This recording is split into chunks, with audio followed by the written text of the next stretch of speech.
Hello friends, स्वागत है एक बार पुनः आप सभी का अपने इस यूट्यूब चैनल टॉपर गैलेक्सी पर। फ्रेंड्स, आज के इस वीडियो में मैं आपको बताने वाला हूं कि इंग्लिश के लॉन्ग क्वेश्चन का आंसर कैसे देंगे आप लोग बिना पढ़े। यानी कि आपको कुछ ऐसी चीज़ें बताऊंगा जिससे कि अगर आपको उस क्वेश्चन का आंसर नहीं भी आ रहा है तो आप उसको कैसे बनाकर क्वेश्चन का आंसर लिखेंगे, या कहें तो क्वेश्चन को आप पूरा कैसे सॉल्व करेंगे जिससे कि एग्जामिनर आपको खुश होकर अच्छे नंबर देंगे। तो यहाँ पर आपको कुछ ऐसी चीज़ें बताऊंगा जिससे कि आप उस क्वेश्चन का आंसर बिल्कुल एकदम चुटकियों में देने वाले हैं, चाहे आप लोग क्लास 10th में हो या 12th में हो, दोनों के लिए यह वीडियो बहुत ही ज़्यादा इंपॉर्टेंट होने वाला है। ठीक है, तो यहाँ पर आप कह सकते हैं कि जो ये वीडियो है इंग्लिश में लॉन्ग क्वेश्चन के आंसर की ट्रिक पर होने वाली है। ठीक है, क्योंकि आप सभी के काफ़ी ज़्यादा कमेंट आ रहे हैं कि भैया इंग्लिश की तैयारी नहीं हुई है और इंग्लिश में हमें क्वेश्चन नहीं आ रहे हैं, उनको लॉन्ग क्वेश्चन को याद करने में हमें प्रॉब्लम होती है, तो कैसे इनका आंसर हम लोग देंगे। तो यहाँ पर इंग्लिश के क्वेश्चन का आंसर कैसे देंगे, पूरा वीडियो को आपको लास्ट तक देखना है। आप इस वीडियो को देखकर पूरा का पूरा आंसर देना अभी सीख जाएंगे, क्योंकि मैं यहाँ पर आपको दो तरीके बताने वाला हूँ। सबसे पहले यहाँ पर आपको दो तरीके बताऊंगा। एक तरीका तो वो होगा जिसमें आपको क्वेश्चन का आंसर आ ही नहीं रहा, कुछ भी नहीं आ रहा, ठीक है, फिर भी यानी कि बिना पढ़े आप लोग कैसे देंगे, तो ये इसका मैं एक तरीका ये बताऊंगा। इसके अलावा एक तरीका आपको ये बताऊंगा जिसमें कि मतलब क्वेश्चन का आंसर आपको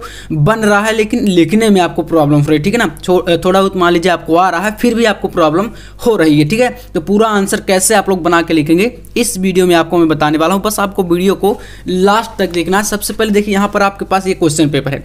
अब मान लीजिए ऐसा ही क्वेश्चन पेपर आपके पास आ गया। ठीक है, क्वेश्चन पेपर मान लीजिए आपके पास आ गया। अब इसमें आप लोग देख सकते हैं जैसे 2024 का है, तो यहाँ पर अगर आप पीछे साइड देखें तो इसमें ये क्वेश्चन है। ठीक है, ये क्वेश्चन है यहाँ पर। तो जैसे मान लीजिए हम कोई एक क्वेश्चन लेते हैं, जैसे यहाँ पर फर्स्ट क्वेश्चन है कि why did the tiger king decide to marry.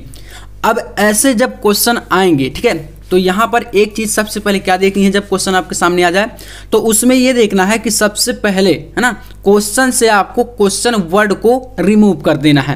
ठीक है, लिखते वक्त क्वेश्चन वर्ड को आंसर लिखते वक्त आपको उसे रिमूव कर देना है, यानी कि हटा देना है। अब यहाँ पर बोलेंगे कि यहाँ पर भैया क्वेश्चन वर्ड क्या है, जैसे इसमें देखिए क्वेश्चन कह रहा है कि why did the tiger king decide to marry, यानी कि टाइगर किंग जो है उसने क्यों डिसाइड किया था, मैरी मतलब यहाँ पर शादी के लिए, शादी का उसने क्यों डिसाइड किया था। ठीक है, तो अब ये क्वेश्चन में आपको अगर देखें तो व्हाई डिड, ये क्या है, पूरा का पूरा क्वेश्चन वर्ड है। तो मैंने कहा कि आपको आंसर देते वक्त उसको पहले हटा देना। कोई भी क्वेश्चन आ जाए, चाहे आप इसमें देख लीजिए जैसे कि यहाँ पर है हाउ डिड, तो यहाँ पर व्हाई, वेयर, व्हाट, ये सब क्या होते हैं, मतलब क्वेश्चन वर्ड होते हैं, तो इनको हम क्या करेंगे, उनको हटा देना है। ठीक है ना, तो ऐसे क्वेश्चन को आपको हटा देना है पहले। तो चलिए इसका आंसर मैं आपके सामने यहाँ पूरा दे के बताता हूँ। यही ट्रिक पहले आपको अप्लाई करना, ठीक ना। सबसे पहले यही चीज़ आपको याद रखना है कि आपको क्वेश्चन वर्ड जो है उसको रिमूव हमेशा करना है, चाहे कोई सा भी क्वेश्चन आ जाए।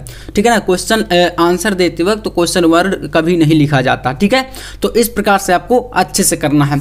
अब चलिए उसके बाद क्या करना है, क्वेश्चन को समझने का प्रयास करना है बच्चों। यानी कि अगर आपसे हो सके तो क्वेश्चन को ऐसा समझिए, जैसे यहाँ पर मैंने बताया ना कि क्वेश्चन को समझिए पहले। अब हो सकता है आपने अगर थोड़ा बहुत पढ़ा होगा इंग्लिश में तो आपने देखा होगा टाइगर किंग चैप्टर में, तो अगर उसकी स्टोरी भी आपको याद है तो उसका आप आंसर देने में थोड़ा सा तो समर्थ हो ही जाएंगे। तो इसलिए कहा जाता है कि क्वेश्चन को थोड़ा समझिए, हिंदी ट्रांसलेट करिए, और फिर भी नहीं हो रहा तो फिर आपको यहाँ पर मैं बताऊंगा। सबसे पहले एक आपको अगर आ रहा है तो वो चीज़ देखिए, जैसे यहाँ पर आ रहा है तो इसका आंसर हम देखिए कैसे देंगे। यहाँ पर इसका आंसर हम लिखेंगे कि जो टाइगर किंग है उसने शादी यानी कि मैरी यानी कि शादी का क्यों डिसाइड किया था। तो देखिए इसका आंसर आपका हो जाएगा, मैंने बताया कि आपको क्वेश्चन वर्ड हटा के और यहाँ से स्टार्ट करना है। ठीक है, आंसर यहाँ से the tiger king decide to marry, तो इसको लिखना है द टाइगर किंग। क्वेश्चन का ही ये मतलब व्हाई डिड हटा के इतने से लिखना स्टार्ट करना है। तो लिखेंगे द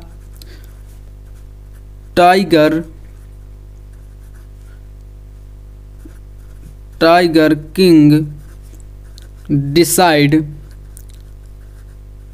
टू मैरी। ठीक है, डिसाइड टू मैरी। तो हमने क्या किया, देखिए इसका ही यहाँ से ले लिया, the tiger king decide to marry. अब ये क्वेश्चन मार्क है तो इसको भी हटा देना, ठीक ना, आंसर लिखते वक्त। तो the tiger king decide to marry, तो अब क्यों डिसाइड किया था, इसकी अगर आपको स्टोरी पता है तो आंसर देने में आप समर्थ हो जाएंगे, ठीक ना। तो जब पता है तो आपको इसको अपने से बना के लिखना है।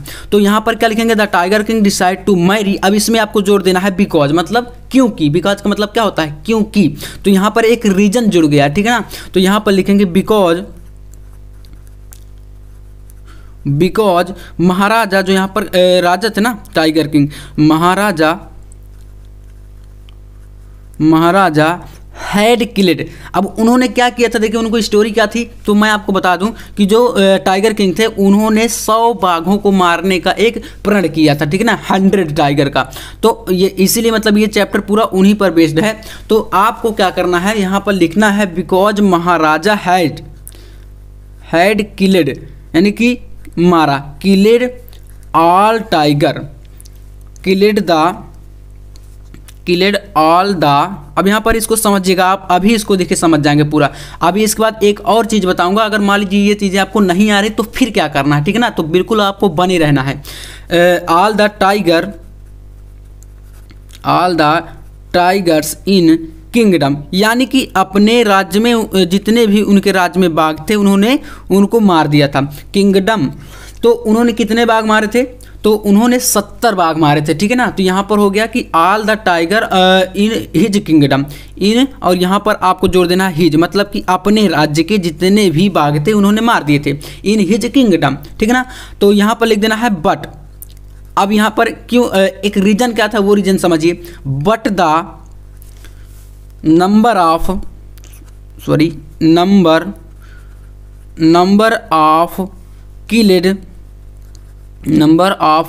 किल्ड टाइगर, जो उन्होंने मारा था उन बाघों की जो संख्या थी, ठीक ना, किल्ड टाइगर वाज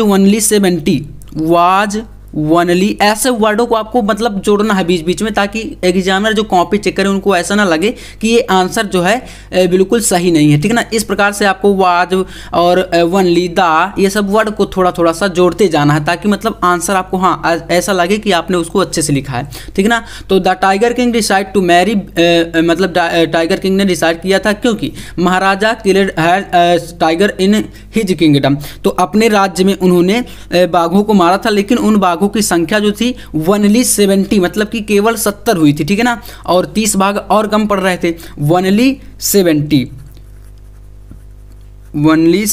ठीक ना, ओनली 70, केवल 70 बाघ हो रहे थे, ठीक है। तो इस प्रकार से हो गया। अब उन्होंने डिसाइड किया, क्योंकि 70 बाघ उन्होंने मारे थे, कम कितने पड़ रहे थे, तो 30 बाघ और उन्हें मारने थे, ठीक है ना। तो उन्होंने डिसाइड किया कि कोई ऐसी मतलब प्रिंसेस मिल जाए जहां पर उनकी राजधानी में ज़्यादा से ज़्यादा बाघ हों और उनको वो मार सके, जिससे कि उनका जो एक प्रण है वो पूरा हो सके। तो इसके आगे भी बच्चों आप बना सकते हैं। बाकी इतना आपको शुरुआत में जो है अच्छे से स्टोरी को, अगर आप स्टोरी को आप पढ़ें हैं इसी स्टोरी को, तो इसको आप बेस्ड करके पूरा आंसर को अच्छे से तरीके से जो है छाप सकते हैं। मतलब यहाँ पर लिख सकते हैं कि ऐसी प्रिंसेस से वो शादी करना चाहते हैं जिससे जहाँ पर उनकी राजधानी में ज़्यादा से ज़्यादा बाघ हो, जिससे कि वो और 30 बाघ मार कर 100 पूरा कर सके, ठीक है ना। तो इस प्रकार से उन्होंने डिसाइड किया। ये तो हुआ तब के लिए जब आपको क्वेश्चन का आंसर थोड़ा बहुत आ रहा है। अब बात करते हैं, मान लीजिए आपको क्वेश्चन का आंसर पूरा नहीं आ रहा, तो यहाँ पर एक सबसे बेस्ट तरीका यही है कि आपको लिखना शुरुआत का वही है, ठीक है ना। आंसर देने के वक्त आपको आंसर लिखना है, यहाँ पर समझिएगा। अब आपको तब अप्लाई करना जब आपको आंसर नहीं आ रहा हो, तो आपको ये चीज़ शुरू का वही लिखना है, ताकि मतलब एग्जामिनर को ना लगे। तो लिखेंगे यहाँ पर कि the tiger king decide to marry, ठीक है ना। इतना हमने कर दिया। मैंने कहा ना कि आपको शुरू का इतना ही करना है क्वेश्चन से, डिसाइड टू मैरी, और फिर आपको बिकॉज जोड़ देना है यहाँ पर, ठीक है ना, BECAUSE, बिकॉज, इतना हमने जोड़ा। अब भैया इसके बाद हमें बोलेंगे स्टोरी नहीं पता है, तो आ जाइए क्वेश्चन पेपर में। अब देखिए इस क्वेश्चन पेपर में क्या करना है, सेक्शन ई वाला पोर्शन में आएंगे और यहाँ पर दिया गया है एक पैसेज। अब भैया क्या करना है, शुरू में पैसेज को देखना जो freedom and power bring responsibility, ठीक है ना, दैट रिस्पॉन्सिबिलिटी रेस्ट अपॉन। अब यहाँ पर शुरू में कुछ भी नहीं देखना, आपको आ जाना है इस क्वेश्चन पेपर में, आपको इस पैसेज को बीच से देखना है। जैसे कि ये काफ़ी सारा बड़ा सा पैसेज है यहाँ से पूरा यहाँ तक, तो अब इस पैसेज में आप कहीं पर भी इसमें जैसे यहाँ से कोई जहाँ पर पूर्ण विराम हो, यहाँ पर देख सकते हैं कि जैसे यहाँ पर हो गया नाउ के बाद यहाँ पर पॉइंट है ना, फिर है that future is not one of easy to resting, ऐसे करके दिया गया। तो आपको कहीं से भी बीच में जैसे यहाँ से इट मीन्स से लेकर आपको पैसेज को उठा लेना है और यहाँ से लेकर आपको जहाँ तक रुकना हो, ठीक है ना, यहाँ पर जैसे पॉइंट है तो एवरी आइज, तो ऐसा करके आपको कम से कम 4 लाइन का पैसेज उठा के इस क्वेश्चन का आंसर बना देना है। अब मैं ऐसा क्यों कह रहा हूं, क्योंकि दोस्तों जब एग्जामिनर कॉपी चेक करते हैं, अब ये क्वेश्चन देखिए आपका लास्ट में है, तो शुरुआत की कॉपी है वो थोड़ा सा अच्छे से देखेंगे और इधर का वो ये देखते हैं कि हाँ बच्चे ने कितना लिखा है। तो मान लीजिए अगर आप यहाँ से थोड़ा सा इतना भी कॉपी भर देंगे, कम से कम 5 से 6 लाइन, तो वो आपका मान लेंगे कि हाँ क्वेश्चन का आंसर आपने दिया है। और देखेंगे कि शुरू में तो टाइगर किंग ये सब मतलब इसी क्वेश्चन से रिलेटेड वर्ड है, तो ऐसे में वो मान जाएंगे कि हाँ क्वेश्चन का आंसर आपने सही लिखा है, ठीक है ना। तो इस प्रकार से आप इस लॉन्ग क्वेश्चन का आंसर बना के लिख सकते हैं, जो कि आपको पूरा नंबर मिल जाएगा, ठीक है। तो आपको ट्रिक कैसा लगा कमेंट करके बताइएगा। अगर आपको आ रहा है तो आप इसी प्रकार से लिखिए, और नहीं आ रहा तब जो मैंने बताया वो आपको पैसेज से चीज़ें जो है उठा के लिख देनी है। तो उम्मीद करूंगा कि वीडियो आपको पसंद आया होगा। ऐसे ही वीडियो के लिए हमें जो है सब्सक्राइब जरूर करें और वीडियो को लाइक करें। मिलते हैं नेक्स्ट वीडियो में नेक्स्ट टॉपिक के साथ, तब तक के लिए जय हिंद, वंदे मातरम।